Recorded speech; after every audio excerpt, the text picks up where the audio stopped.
চৰাইদেউ একাডেমীৰ সমূহ ছাত্ৰ ছাত্ৰীক আজিৰ ভিডিঅ'টোলৈ স্বাগতম জনাইছোঁ। আজিৰ ভিডিঅ'টিত মই আজি অনুষ্ঠিত হৈ যোৱা মেট্ৰিকৰ গণিতৰ পেপাৰখন তাৰে MCQখিনি সলভ কৰিবলৈ লৈছোঁ। আজি মোৰ হাতত পেপাৰখন আছে ডি সিৰিজৰ, ঠিক আছে। ফাৰ্ষ্ট কুৱেশ্যন,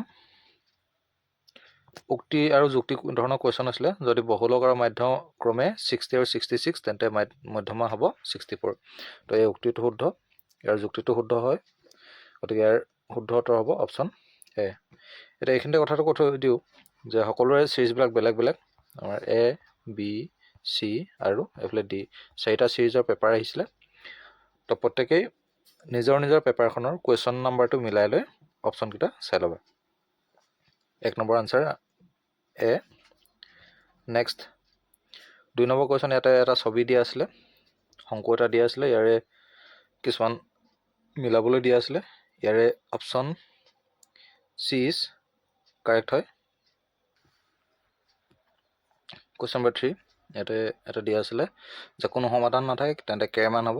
ইয়াতে অপশ্যন ডি কাৰেক্ট হ'ব, -15। কুৱেশ্যন নম্বৰ 4, ইয়াৰ অপশ্যন চি কাৰেক্ট হয়। কেন্দ্ৰৰ পৰা এইটো ইয়াতে দিয়া আছে, ইয়াৰ শুদ্ধ উত্তৰ হ'ব option D 5 centimetre. Question number 6, ইয়াত কেৱল এক অসংগত, option C is correct. Next এইখিনি যদি মিলোৱা যায় তেতিয়াহ'লে আমি দেখা পাম অপশ্যন বি ইজ কাৰেক্ট। এইটো দিছে 3087ৰ আটাইতকৈ সৰু কি সংখ্যাৰে পূৰণ কৰিলে সংখ্যাটো এটা পূৰ্ণঘন হ'ব। ইয়াৰ option A is correct. Question number 9, ইয়াত option C is correct. Question number 10, option D. ইয়াত কুৱেশ্যন নম্বৰ 11ৰ অপশ্যন চি হয়। ইয়াত অপশ্যন 1 আৰু 4 কাৰেক্ট, গতিকে আমাৰ অপশ্যন ফাইনেল অপশ্যন হ'ব এ 1 and 4। 13, এইটো আহি যাব অপশ্যন ডি 14। তো ইয়াতে অপশ্যন চি ইজ কাৰেক্ট, সিহঁতৰ অনুকোণবোৰ সমান হ'ব লাগিব।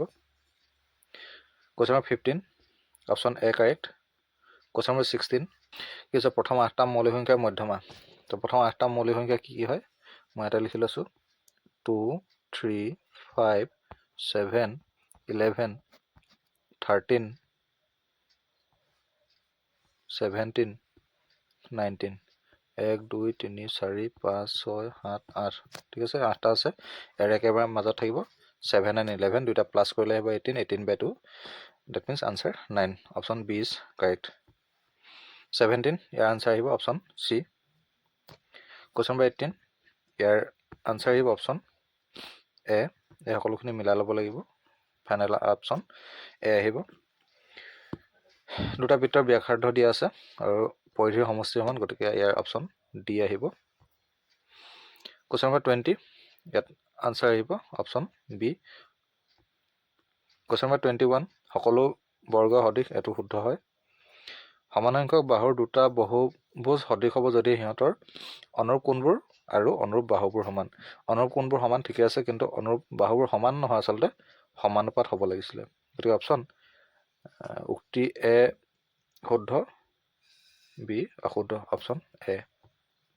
কুৱেশ্যন নম্বৰ 22, ইয়াত আনচাৰ আহিব অপশ্যন চি। n² আৰু n+1² মাজত কিমানটা স্বাভাৱিক সংখ্যা আছে, ইয়াৰ আনচাৰ এ আহিব 2s n। উক্তি এইটো দিছে যে 7 × 2 + 3 এটা যৌগিক সংখ্যা। এইটো দেখাত যৌগিক নিচিনা লাগিছে, কিন্তু যৌগিক নহয়। 7 × 14, তাৰ লগত 3 যোগ কৰিলে কিমান আহিব, 15, 16, 17। 17টো এটা মৌলিক সংখ্যা, গতিকে option A is incorrect. And প্ৰত্যেক যৌগিক সংখ্যা মৌলিক সংখ্যাৰ ঘাতৰ গুণফল ৰূপে লিখিব পাৰি, এইটো শুদ্ধ। ইয়াত অপশ্যন ডি ইজ কাৰেক্ট। 25, এইটো এটা শূন্যতাৰ যোগফল দিয়া আছে, তেন্তে কে মান -2, এইটো কাৰেক্ট হয়, এইটো কাৰেক্ট হয়, বাট এইটো ব্যাখ্যা নহয়, কাৰণ ইয়াত যোগফলৰ কথা কৈছে আৰু ইয়াত কিহৰ কথা কৈছে, পূৰণফলৰ কথা, গতিকে ব্যাখ্যা নহয়। Option B is correct. Question number 26, tan a ৰ মান সদায় 1তকৈ সৰু য'ত a এটা সূক্ষ্ম কোণ। এইটো নহয়, কেতিয়াবা ডাঙৰ হ'ব পাৰে। এ কোণৰ কোনো মানৰ বাবে sec a ইকুৱেল 12/5 এইটো শুদ্ধ হ'ব পাৰে তেতিয়াহ'লে অপশ্যন কি আহিব এ অশুদ্ধ বি শুদ্ধ কুৱেশ্যন নম্বৰ 27 বৃত্ত এটা লক্ষিময় সংখ্যক সমান্তৰাল স্পৰ্শক টানিব পাৰি অসীম সংখ্যক নোৱাৰি এইটো ৰং হয়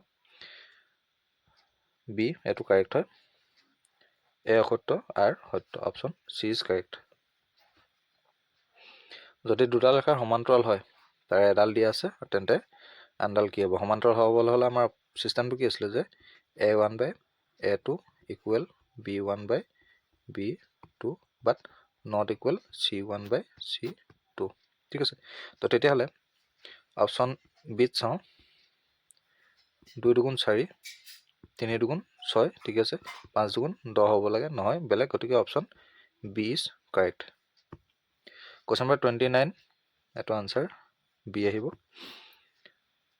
কুৱেশ্যন নম্বৰ 30 আনসাৰ আহিব অপশ্যন চি ক্যালকুলেশন কৰিব লাগিব 31 এইটো এটা কি কৈছে দুটা মুদ্ৰা একেলগে টছ কৰিলে অতিক্ৰমে এটা মুণ্ডৰপুৰ সম্ভাৱিতা এটা এটা মুণ্ডৰপুৰ সম্ভাৱিতা 3/4 আহিব 1/2 নহয় এটো ৰং 52টা কাৰ্ড ভালদৰে মিলাই এটো কি কৈছে ৰজা হোৱাৰ সম্ভাৱিতা 1/13 এটো শুদ্ধ হয় এ অশুদ্ধ আৰ বি শুদ্ধ option B question number 32 option A is correct হয়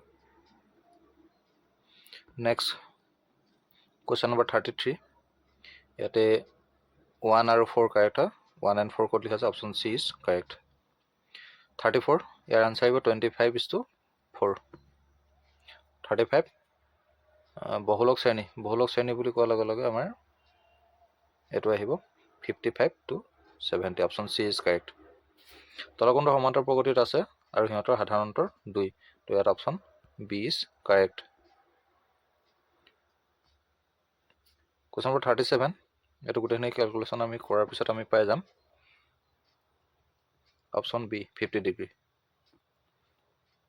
যদি m আৰু n দুটা ধনাত্মক অখণ্ড সংখ্যাক m equal p q cube আৰু n equal p cube q square আৰ্হিত প্ৰকাশ কৰা হয় তেন্তে লসাগু পূৰণ গসাউ লসাগু আৰু গসাউ পূৰণ কৰিলে কি হয় সংখ্যাটা পূৰণ ফল যিমান হয় সিমানে হ'ব অৰ্থাৎ আমি এই দুটা পূৰণ কৰি দিব লাগিব p কেটা হ'ব এফালে 1 এফালে 3 total 4 p to the power 4 and q to the power 5 option b is correct question number 39 ৰৈখিক বহুপদ px - q শূন্য হ'ব তো ইয়াতে যদি আমি ইকুৱেল 0 বুলি আমি ভাবি লওঁ তেতিয়ালে - q টো ইফালে গলে কি হ'ব + q আহিব এই p টো পূৰণ হৈছে ইফালে গলে হৰণ q/p অপশ্যন চি তলৰ কোনবোৰ দ্বিঘাত সমীকৰণৰ বাস্তৱ মূল দিয়ে তো ইয়াতে বাস্তৱ মূল দিয়া কেৱল 2 আছে option D is correct 41 5 centimetre ব্যাসাৰ্ধৰ বৃত্ত এটা পৰিধি হল ক্যালকুলেশন কৰিলে আমি পাম অপশ্যন চি ইজ কাৰেক্ট 42 এৰ আনসাৰ আহিব অপশ্যন ডি 43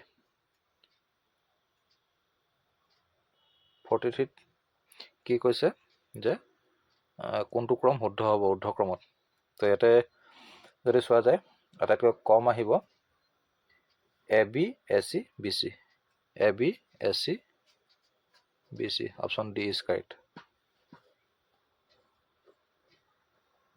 কুৱেশ্যন নম্বৰ 44 ইয়াৰ আনসাৰ আহিব ডি